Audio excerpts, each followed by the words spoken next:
تبلیغی جماعت پر اعتراضات اور جوابات۔ تبلیغی جماعت پر اعتراض کرنے والے کہتے ہیں کہ یہ لوگ مسجد میں اعلان کرتے ہیں، اسی طرح مسجد میں قیام کرتے ہیں، سوتے ہیں، کھانا کھاتے ہیں، اسباب کی بالکل نفی کرتے ہیں، گھر بار کی پرواہ نہیں کرتے، سب چھوڑ کر صرف توکل پہ چل رہے ہوتے ہیں، اور قرآن اور مستند احادیث چھوڑ کر فضائل اعمال پڑھتے ہیں جس میں متعدد ضعیف روایات ہیں، اور جو روایات اللہ کے راستے یعنی جہاد سے متعلق ہیں ان کو تبلیغی جماعت پر منطبق کرتے ہیں۔ براہ کرم ان اشکالات کا جواب دیجئے۔ معاذ صاحب کراچی سے۔ معاذ صاحب نے بہت سارے سوال کیے ہیں۔ پہلا سوال یہ کہ یہ لوگ مسجد میں قیام کرتے ہیں، مسجد میں سوتے ہیں، تو بھائی مسجد میں قیام کرنا بھی جائز ہے، مسجد میں سونا بھی جائز ہے۔ حضرت علی رضی اللہ تعالیٰ عنہ مسجد میں ہی تو آرام فرما رہے تھے جب رسول اللہ صلی اللہ علیہ وسلم ان کے پاس گئے، تو مسجد نبوی کی مٹی آپ کے رخسار مبارک پہ لگ گئی تھی، تو اسی پہ نبی صلی اللہ علیہ وسلم نے ابو تراب سے آپ کو خطاب کیا ہے، مٹی والے۔ حضرت عمر نے ساری زندگی کے لیے اپنی کنیت ابو تراب ہی کر دی۔ تو ہاں، صرف سونے کے لیے مسجد میں جانا، گپے مارنے کے لیے مسجد میں جانا یہ ٹھیک نہیں ہے۔ تو تبلیغ والے گپے مارنے کے لیے تو نہیں جاتے نا، وہ تو دین کی تبلیغ کے لیے جاتے ہیں، تو جائز ہے، سونا بھی جائز ہے، قیام کرنا بھی جائز ہے، اعلان کرنا بھی۔ اعلان بھی کوئی بچوں کی گمشدگی کا اعلان تو نہیں کر رہے ہوتے کہ ایک بچہ نیلے رنگ کی لیکر اور پیلے رنگ کا بنیان پہنا ہوا ملا ہے، جن صاحب کا ہو آ کے لے جائیں، تو وہ تو دین کا اعلان کر رہے ہوتے ہیں، تو کوئی حرج نہیں ہے اس میں۔ رہا یہ مسئلہ کہ کھانا کھاتے ہیں، تو مسجد میں کھانا کھانا بھی جائز ہے، ناجائز ہونے کی کوئی دلیل نہیں ہے۔ ہاں، مسجد کے آداب کا خیال کر کے کھانا کھانا چاہیے۔ اعتکاف والے نہیں کیا کھانا کھاتے مسجد میں، اسباب کی بالکل نفی کرتے ہیں وہ۔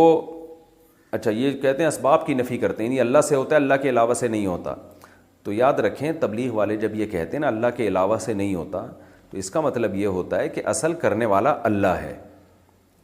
وہ یہ نہیں کہتے کہ اسباب اختیار نہ کرو، اسباب اختیار تو کرتے ہیں، تبلیغ والے بھی تو اسباب اختیار کرتے ہیں۔ رائے میں ڈاکٹر بھی بیٹھے ہوئے ہوتے ہیں، کوئی بیمار ہو جائے گا تو ڈاکٹر اس کا علاج کریں گے، سیکیورٹی کا انتظام بھی ہوتا ہے، پانی کا ٹینک بھی ہوتا ہے۔ اگر وہ اسباب کی بالکل نفی کر رہے ہوتے تو وہ کہتے کہ نہ ہمیں پانی کی ضرورت، نہ واش روم کی ضرورت، بیت الخلاء بھی اللہ کرا دے گا، اور جناب وضو بھی اللہ کرا دے گا، پانی کی ضرورت نہیں ہے۔ اور باہر جو ہوٹل بنے ہوتے ہیں کھانے کے، ان کو بھی اڑا دیتے کہ چلو یہاں سے جاؤ، یہ سارے لوگ اللہ سے مانگیں گے، آسمان سے دسترخوان اترے گا۔ تو ہر چیز کا ایک مطلب ہوتا ہے۔ تبلیغ والے جب یہ کہتے ہیں کہ اللہ سے ہوتا ہے، اللہ کے علاوہ سے نہیں ہوتا، اس کا مطلب یہ ہے کہ اللہ کے علاوہ سے جو ہوتا ہوا نظر آ رہا ہے، اس میں بھی کرنے والی ذات اللہ کی ہے۔ تو اس لیے اصل نظر اللہ پہ رکھو، اسباب اختیار کرو، مگر دل میں یہ عقیدہ رکھو کہ ان اسباب میں جان اللہ ڈالے گا، اللہ نہیں چاہے گا تو پوری دنیا کے بھی اسباب اختیار کر لیں، کچھ نہیں ہوگا۔ تو یہ اصل کانسیپٹ ہے تبلیغ جماعت والوں کا، اور یہ بالکل شریعت کے عین تقاضوں کے مطابق ہے۔ ہاں، کوئی عامی آدمی جس کو علم نہ ہو، وہ اسباب کی بالکل یہ نفی کر دے اور وہ کہے کہ دکان چلانی نہیں ہے، بس اللہ رزق دے گا، تو پھر تبلیغ کے اکابر اس سے بری و ذمہ ہیں، وہ اس کا اپنا مسئلہ ہوگا، اپنا ذاتی وہ ہوگا۔ وہ تبلیغ والے جو علماء ہیں وہ ایسی باتیں نہیں کرتے، یا ان کا یہ کانسیپٹ نہیں ہے۔ تو اسباب سے ہونے کا مطلب کیا ہے کہ یعنی اسباب سے نہ ہونے کا مطلب یہی ہے کہ جیسے وہ ایک مثال بھی دیتے ہیں نا کہ آگ کا کام ہے جلانا، لیکن ابراہیم علیہ السلام کو آگ میں ڈالا گیا تو آگ نے نہیں جلایا، اس سے پتہ چلتا ہے جلاتا اصل تو اللہ ہے۔ اب اس سے تبلیغ والے کبھی یہ ترغیب نہیں دیتے کہ آپ بھی آگوں میں چھلانگ لگایا کرو، یا چولہا گھر میں جل رہا ہو تو چائے کا برتن رکھنے کے بجائے دودھ اور پتی کھا کے خود اس چولہے پہ بیٹھ جایا کرو تو اللہ اپنی مرضی سے تمہیں بچا لے گا۔ تو کبھی بھی نہیں ایسا کہتے بھائی آگ سے دور بھاگو۔ تو اس کو سمجھنا چاہیے کہ وہ کیا، وہ ذہن بناتے ہیں کہ اللہ پہ اعتماد کرو، اللہ پہ توکل کرو، اسباب اختیار کرو، مگر نظر کس پہ رکھو؟ اللہ پہ۔ یہ مقصد ہوتا ہے اس کا۔ اور یہ جو آپ نے بات کی ہے کہ جی وہ یہ کہتے ہیں گھر کی بار کی پرواہ نہیں کرتے، یہ بھی غلط ہے۔ کہتے ہیں سب چھوڑ کر صرف توکل پہ چل رہے ہوتے ہیں۔ کچھ لوگ ایسا کرتے ہیں، بالکل کرتے ہیں، میں نے بھی دیکھا ہے۔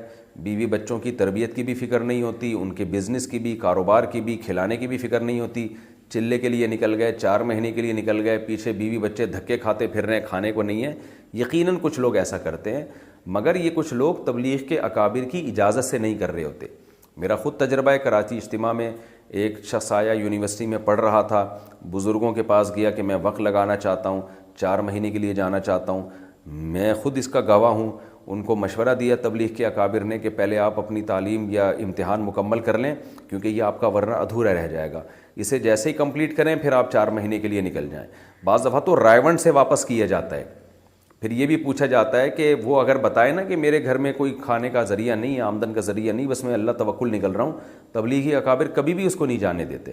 تو اگر کوئی جا رہا ہے تو وہ خود سے کر رہا ہے یہ کام، آپ اس کو تبلیغ کے کھاتے میں نہیں ڈال سکتے۔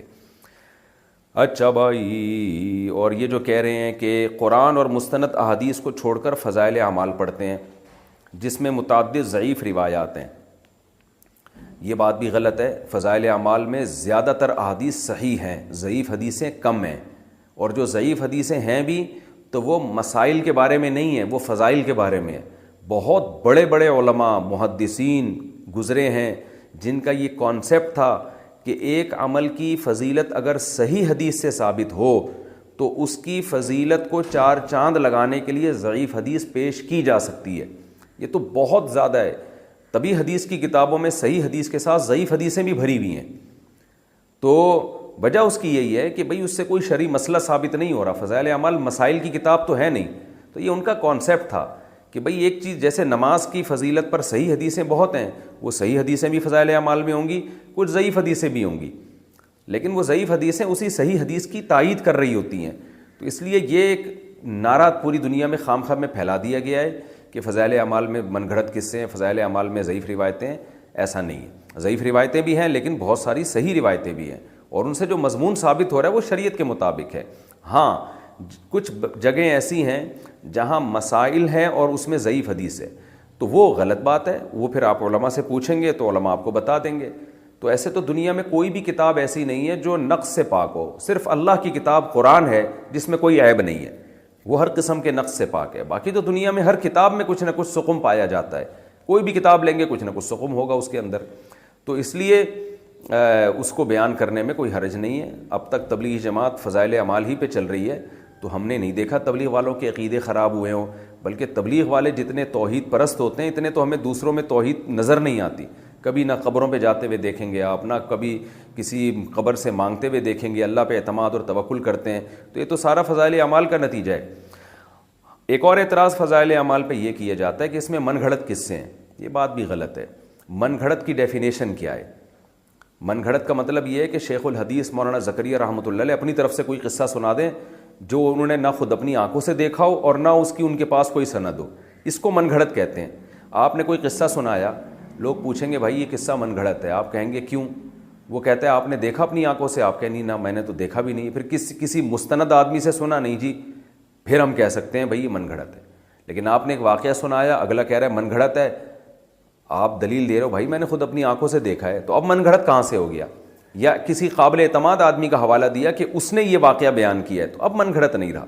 تو فضائل اعمال میں جتنے بھی کرامت کے واقعات ہیں، جتنے بھی اس طرح کے واقعات ہیں جو محیر العقول ہیں، وہ کرامت کے واقعات ہیں، تو فضائل اعمال میں نے جس کتاب سے لیا ہوتا ہے اس کتاب کا حوالہ دیا ہوتا ہے، اور وہ کتاب کے مصنف بڑے بڑے محدثین، بڑے بڑے مورخین ہیں، تو قابل اعتماد لوگوں کے حوالوں کے ساتھ وہ واقعات لکھے ہوئے ہیں، تو ان کو من گھڑت کس بیس پہ کہہ دیا آپ نے؟ تو اس لیے یہ الزام برائے الزام ہے، اس کی کوئی حقیقت نہیں ہے۔ ہاں یہ ضرور ہے کہ ویسے ہم چھوٹا منہ بڑی بات کرتے ہوئے کہ ہماری کیا حیثیت ہے، لیکن ہم میں کیا بعض بڑے علماء بھی ہم نے دیکھے ہیں، وہ تبلیغ کے اکابر کو ایک مشورہ دیتے ہیں کہ بھائی اب چونکہ کام پوری دنیا میں بہت زیادہ پھیل گیا ہے، بہت زیادہ پھیل گیا ہے، تو بین الاقوامی سطح پہ کام ہو رہا ہے، تو ایسی کتاب آنی چاہیے جو بالکل بے غبار ہو، جس میں ساری حدیثیں صحیح ہوں، اس میں ضعیف، کیونکہ جیسے جیسے کام بڑھتا ہے نا اس کا معیار بھی اسی حساب سے بڑھانا پڑتا ہے آپ کو۔ تو اس لیے ہمارا ایک مشورہ ہے کہ ریاض الصالحین ہونی چاہیے، کیونکہ ریاض الصالحین میں A to Z ساری حدیثیں صحیح ہیں، الا یہ کہ ایک آدھ روایت پر اس کے کلام کیا گیا ہے، لیکن وہ بھی کوئی یقینی طور پہ کلام نہیں ہے۔ تو اس لیے ریاض الصالحین جیسے کہ عربوں میں، جماعت میں جو عرب لوگ نکلتے ہیں ان کے لیے ریاض الصالحین ہے، تو ریاض الصالحین ہوگی تو وہ اس سے کام زیادہ بڑھے گا۔ یہ ایک مشورہ ہم بھی دیتے ہیں، لیکن ہماری کوئی ایسی اوقات نہیں، ہمیں تو یہ مشورہ دیتے ہوئے بھی شرم آتی ہے، لیکن بعض بڑے علماء بھی یہ کہتے ہیں۔ مولانا ابو الحسن علی ندوی رحمہ اللہ تعالیٰ نے تبلیغ جماعت میں ریاض الصالحین شروع کروائی تھی عربوں میں، تبھی عربوں میں کام اتنا پھیلا ہے، تو اگر یہاں بھی ریاض الصالحین شروع ہو جائے تو یہ زیادہ اچھا ہوگا۔ رہا یہ مسئلہ کہ جہاد والی روایتوں کو تبلیغ والے تبلیغ پہ فٹ کرتے ہیں، تو دیکھیں جہاد والی روایتوں کو جو تبلیغ والے تبلیغ پہ فٹ کرتے ہیں، تو اس طور پر اگر کوئی جہاد کی روایتوں کو فٹ کرے کہ جہاد کا جو 100% ثواب ہے وہ پورا پورا تبلیغ میں نکلے گا، پھر تو یہ بات غلط ہے۔ لیکن اگر کوئی اس طور پر منطبق کرتا ہے کہ جہاد میں اور تبلیغ میں قدر مشترک کیا ہے کہ مجاہد بھی اپنا گھر بار چھوڑ کر اللہ کے دین کی مدد کے لیے نکلتا ہے، اور جو تبلیغ میں نکلے یا دینی مدرسے میں علم حاصل کرنے کے لیے نکلے وہ بھی اللہ کے راستے میں ہوتا ہے، تو ایک نیک شگون کے طور پر یہ فضیلت لی جائے کہ بھئی دونوں کا مقصد تبلیغ ہے، تو جہاد کی کچھ آیتیں ایسی ہیں جو تبلیغ پہ فٹ ہوتی ہیں۔ جیسے قرآن میں آتا ہے ان تنصروا اللہ ینصرکم، اگر تم اللہ کی مدد کرو گے اللہ تمہاری مدد کرے گا، تو یہاں کیا مطلب ہے؟ اگر تم اللہ کے دین کی مدد کرو گے، تو جیسے مجاہد اللہ کے دین کی مدد کرتا ہے، اب یہ آیت اصل میں ہے تو جہاد کے بارے میں، لیکن اس میں اللہ نے جہاد کا لفظ استعمال نہیں کیا، بلکہ اللہ نے یہ کہا ہے کہ اگر تم اللہ کے دین کی مدد کرو گے تو بھی اللہ بھی تمہاری مدد کرے گا۔ تو اس میں علماء بھی داخل ہیں، اس میں تبلیغ والے بھی داخل ہیں، اس میں مجاہد بھی داخل ہے، سب سے پہلے تو مجاہدین داخل ہیں اس میں۔ تو تبلیغ والے اس طرح کی آیتوں کو اگر تبلیغ پہ فٹ کرتے ہیں تو یہ بالکل جائز ہے۔ یا صحابہ کے واقعات کو کہ وہ دین کے لیے نکلے اور کیسا لڑے اللہ کی راہ میں، تو قربانی دی نا، تو جہاں بھی قربانی ہوگی وہاں وہ والی آیتیں فٹ کرنا جائز ہوگا۔ البتہ کچھ آیتیں ایسی ہیں جو اسپیسیفک شہادت کے فضائل پر وارد ہوئی ہیں، آیتیں یا حدیثیں، یا کچھ آیتیں اور حدیثیں ایسی ہیں جو زخمی ہونے پر یا پہرا دینے پر ہیں، کہ جو فرنٹ لائن پر جو پہرا دے گا مجاہد، لعلہ اللہ یرجع الی اہلہ، اسے یقین نہیں ہے کہ اب واپس گھر لوٹ بھی سکتا ہے، تو اس طرح کی آیتیں جن میں شہادت کی فضیلت ہو یا اللہ کے راہ میں زخمی ہونے کی فضیلت ہو یا فرنٹ لائن پر لڑنے کی فضیلت ہو، وہ فضیلتیں بہرحال تبلیغ پہ فٹ نہیں کی جا سکتی۔ تو اگر کوئی تبلیغ والے ان قرآنی آیات کو تبلیغ پہ فٹ کرتے ہیں تو وہ غلط کرتے ہیں، یہ ان کا انفرادی عمل ہے۔ اور ویسے بھی دیکھیں جب اتنے بڑے پیمانے پر کوئی کام ہوتا ہے تو کچھ نہ کچھ مسٹیک اور فالٹ اس میں پیدا ہو سکتے ہیں۔ یہ ممکن نہیں ہے کہ آپ اتنے بین الاقوامی سطح پہ اتنا بڑا خیر کا کام کر رہے ہوں اور اس میں ذرا بھی کوئی فالٹ نہ